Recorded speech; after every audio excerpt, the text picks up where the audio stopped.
스스로 세운 복음 전파의 장애물을 허물라. 하나님의 말씀은 고린도후서 10장 4절로 5절입니다.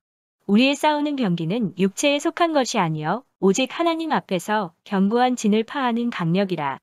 모든 이론을 파하며 하나님 아는 것을 대적하여 높아진 것을 다 파하고 모든 생각을 사로잡아 그리스도에게 복종케 하니. 이 시간에는 스스로 세운 복음 전파의 장애물을 허물라는 제목으로 말씀을 묵상하겠습니다. 예수님에 대한 악의적인 비판은 종교 지도자들로부터 나왔습니다.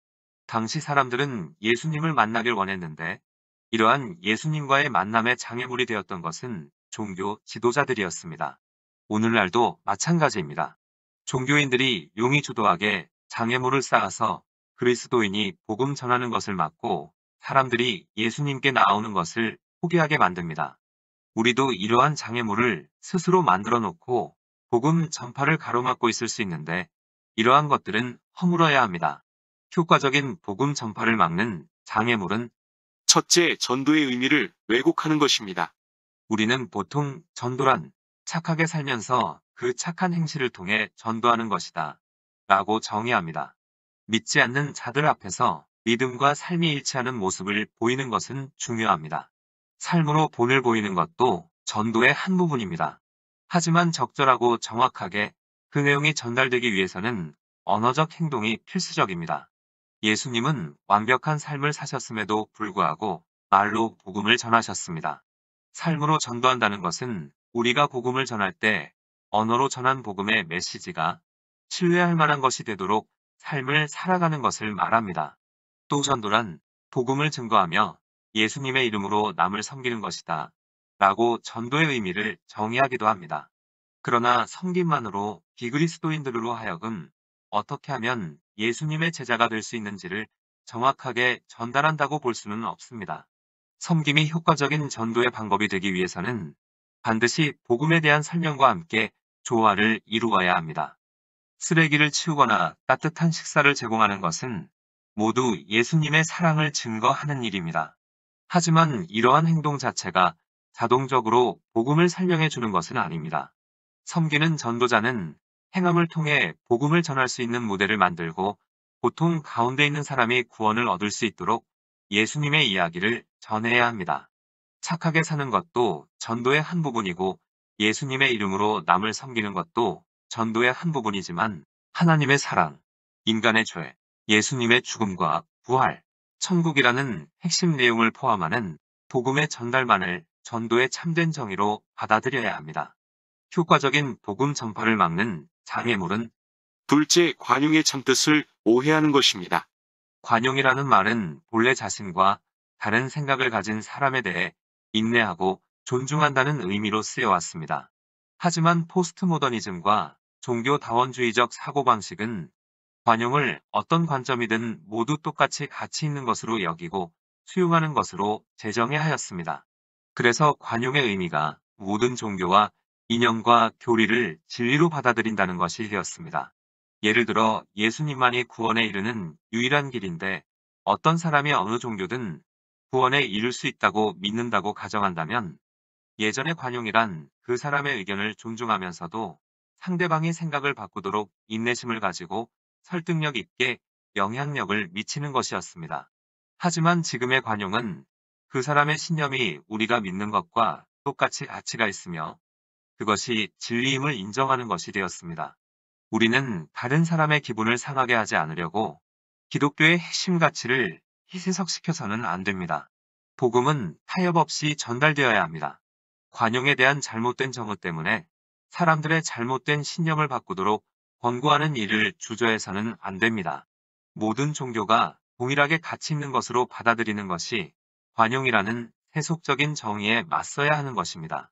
다른 종교에도 구원이 있다고 주장하는 이들을 판단하는 것은 죄라고 속삭이는 사단의 거짓말에도 속지 말아야 합니다. 다른 종교에도 구원이 있다고 하는 이들을 판단하는 것을 회피하는 것은 성경적 사고가 아닌 현대적 관용의 개념입니다. 다른 사람의 기분을 상하게 하지 않으려고 기독교의 핵심 가치를 희석시켜서는 안 됩니다. 효과적인 복음 전파를 막는 장애물은 셋째, 전도를 복잡하게 생각하는 것입니다. 복음은 단순 명료합니다. 예수 믿고 회개하고 천국에 오라는 것입니다. 그런데 간혹 복음을 실제보다 더 어렵게 만들어서 의도하지 않게 부정적인 결과를 얻는 경우가 있습니다. 복음을 전하기도 전에 예상되는 여러 질문들을 암기하는 것은 대다수에게는 부담을 줍니다. 이러한 심화된 훈련이 필요할 때도 있지만 이단, 사이비 등 논쟁하려고 하는 사람을 제외하면 대부분의 사람들은 기독교에 대해 지적인 반론을 제기하는데 별 관심이 없습니다. 보통 사람의 관심사는 개인적인 문제와 어려운 현실입니다. 죽음, 건강, 실직, 경제적인 어려움 등입니다. 이러한 사람은 설득력 있는 주장을 듣고 싶은 것이 아니라 하나님의 사랑을 확신할 수 있을 만큼의 긍휼의 마음으로 전하는 위로의 말을 듣고 싶은 것입니다. 또 전도를 복잡하게 만드는 것은 특별한 신방이나 누군가를 보기로 약속한 날에 전하는 것으로 생각하기 때문입니다. 전도란 대화입니다. 대화 가운데 언제든지 적절한 기회에 복음을 전하는 것입니다. 전도는 간단하고 직접적이며 일상적인 대화의 한 부분으로서 이루어질 때 가장 효과적입니다. 효과적인 복음 전파를 막는 장애물은 넷째, 그리스도인임을 부끄러워하는 마음입니다. 그리스도인이 그리스도인임을 부끄러워하는 이유 중 하나는 유명한 그리스도인이 잘못된 일을 저질러 큰 좌절감을 안겨주기 때문입니다. 비그리스도인과 어렵게 관계를 맺었는데 이후에 유명한 기독교 지도자가 사기꾼이나 범죄자로 밝혀져 비그리스도인에게 우리의 믿음까지 비웃음거리로 전락되는 것은 가슴 아픈 일입니다. 또 자신이 그리스도인임을 부끄러워하는 이유는 자신이 그리스도인으로 알려지게 되면 사람들이 그 기준에 맞게 살 것을 기대하기 때문입니다. 주변 사람들이 이러한 기대를 가지고 바라보지만 우리는 여전히 인간이기에 실수와 실패를 하며 완벽한 삶을 살지 못합니다. 그렇다고 해서 이러한 실수와 실패가 전도를 막아서는 안 됩니다. 전도의 효과는 자신의 부족함에 대해 그리고 다른 기독교 지도자의 실패에 대해 인정할 때에 강력해집니다. 위선이란 자신이 사는 모습과는 완전히 다른 기준을 주장하는 것입니다. 자신은 그렇게 살지도 않으면서 다른 사람에게 무거운 멍에를 지우는 것입니다. 하지만 약함을 인정하면서 실수와 실패에 대한 책임을 인정하는 태도는 위선적인 것이 아닙니다. 이것은 예수님께 대한 우리의 헌신의 진정성을 나타낼 뿐만 아니라 실수를 인정하는 정직한 태도를 보여줍니다. 우리의 불완전함을 알고 구원받지 못한 주변 사람들에게는 겉만 번지르르한 가식보다는 실수를 인정하는 정직한 태도가 더 환영받을 것입니다. 효과적인 복음 전파를 막는 장애물은 다섯째, 보편구원론과 타협하는 것입니다. 사도행전 4장 12절에 다른 이로서는 구원을 얻을 수 없나니 천하 인간의 구원을 얻을 만한 다른 이름을 우리에게 주신 일이 없음이니라. 이 말씀을 근거로 보면 모든 종교가 영생, 천국을 가져다 준다는 것은 잘못된 것입니다. 다른 종교에 구원이 없다는 것을 믿는 우리를 속 좁은 근본주의자, 율법주의자, 편협하고 옹졸한 사람이라고 하는 사람들과 마주하는 것은 고통스럽습니다. 하지만 이것을 타협할 수는 없는 것입니다. 만약 다른 종교에도 구원이 있다고 타협한다면 우리는 보편구원론자가 되는 것입니다. 그러면 더 이상 복음을 전파할 이유가 사라집니다. 이것이 우리에게는 문제가 되지 않지만 종교다원주의를 주장하는 사람에게는 장애물이 됩니다. 효과적인 복음 전파를 막는 장애물은 여섯째, 예정론에 빠지면 전도의 책임과 기회를 회피하게 됩니다. 예정론이란 하나님께서 한 인간의 구원의 여부를 미리 정해놓고 계시다는 이론입니다. 여기에 집착하게 되면 전도의 필요성이 사라지게 됩니다. 그러므로 누구나 구원받을 수 있는 가능성을 무시하거나 각각의 그리스도인들이 믿음을 나눠야 할 책임에 대해 무시하는 것은 의심하고 거부해야 합니다. 로마서 10장 13절을 보면 누구든지 주의 이름을 부르는 자는 구원을 얻으리라. 약속하고 있습니다. 세상 모든 사람이 예수님을 필요로 하며 이들에게 복음을 전하는 것은 우리의 책임입니다. 인간을 통해 복음이 전달되는 것과 관련해 신약 성경은 곳곳에서 개인적인 노력과 교회적인 헌신을 모두 강조하고 있습니다. 복음을 전해야 할 책임을 희석시키는 또 하나는 전도를 전문적인 사역자의 영역으로 간주하는 것입니다. 하지만 성경은 이를 구분하지 않고 있습니다. 리더십의 역할이 소수의 사람에게만 주어진 것은 사실이지만 복음을 전하는 것은 모든 성도의 특권이자 책임입니다. 효과적인 복음 전파를 막는 장애물은 일곱째, 세상에 대한 분노입니다. 우리 주변에는 분노할 만한 것들이 많이 있습니다.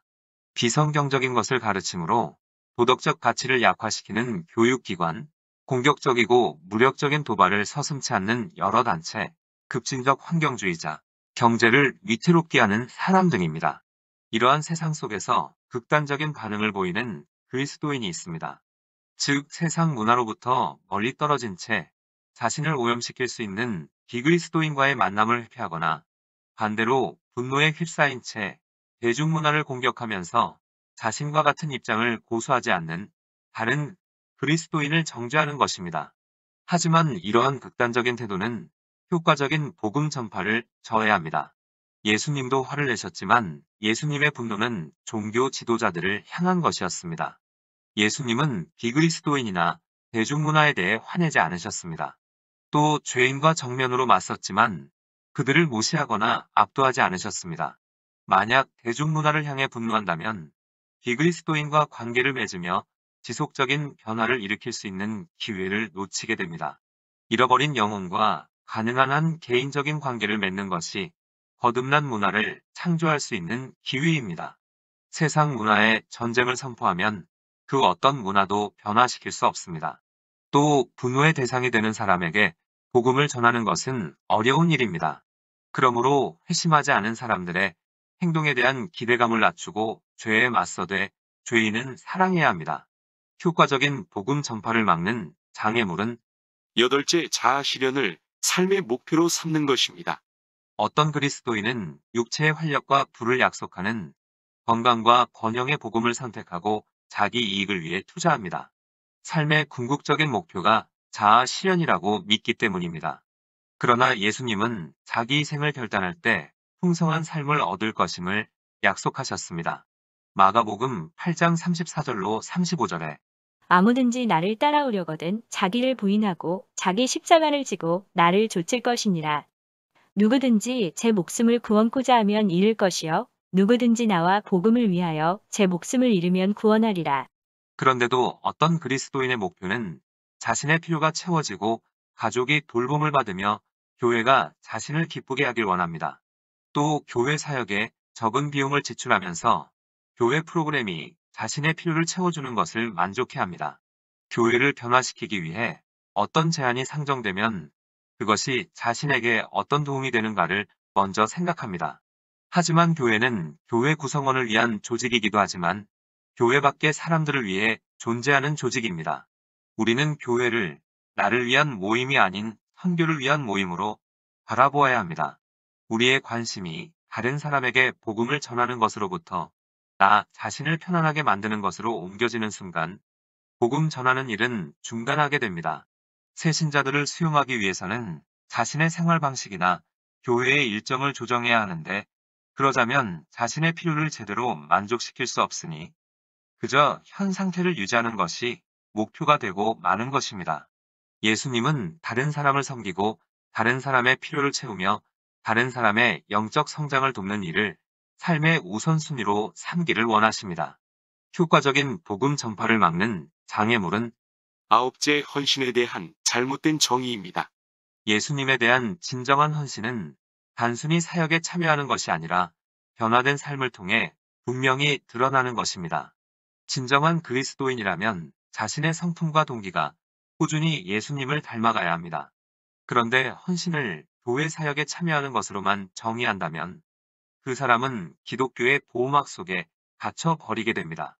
그러므로 교회 사역에 참여하는 것도 중요하지만 더 중요한 것은 개인의 삶에 일어난 본질적인 변화입니다. 효과적인 복음 전파를 막는 장애물은 열째, 섬김의 능력을 과소평가하는 것입니다. 복음을 전할 수 있는 중요한 기회를 얻게 되는 것은 사람들을 섬길 때입니다. 예를 들면 어려운 사람에게 음식을 전달하거나 힘든 일을 맡은 동료가 그 일을 잘 마무리할 수 있도록 돕거나 혼자서 고달프게 생활하는 여인의 아이를 돌봐주는 것 등입니다. 이처럼 다른 사람을 위해 도움의 손길을 베푸는 것은 우리의 진실한 마음을 전달하는데 큰 도움이 됩니다. 작은 친절로 한 영혼의 마음의 문을 열 수 있는 것입니다. 복음을 전할 때 신뢰를 높일 수 있는 방법은 섬김입니다. 섬김의 대가로 어떤 것도 기대하지 말고 누군가를 섬길 수 있게 해준 긍휼의 마음이 실은 예수님으로부터 온 것임을 증거해야 합니다. 방금 살펴본 10가지 중 하나라도 우리 안에 있다면 스스로 세운 장애물을 허물어야 합니다. 그리고 사람들이 복음에 반응하지 못하도록 장애물을 세우는 사람이 아니라 복음이 자유롭게 흘러갈 수 있도록 통로를 만드는 사람이 되어야 합니다. 기도하시겠습니다. 하나님, 복음 전파에 대해 스스로 세운 장애물이 우리 안에 있다면 이 시간 다 허물어 주시고 뭇 영혼을 구원하는 복음의 통로가 되게 하옵소서. 예수님의 이름으로 기도드립니다. 아멘. 하나님께서는 내 형편이 어떠하든 내 신분이 무엇이든 무슨 죄를 지었든 변함없이 나를 사랑하십니다.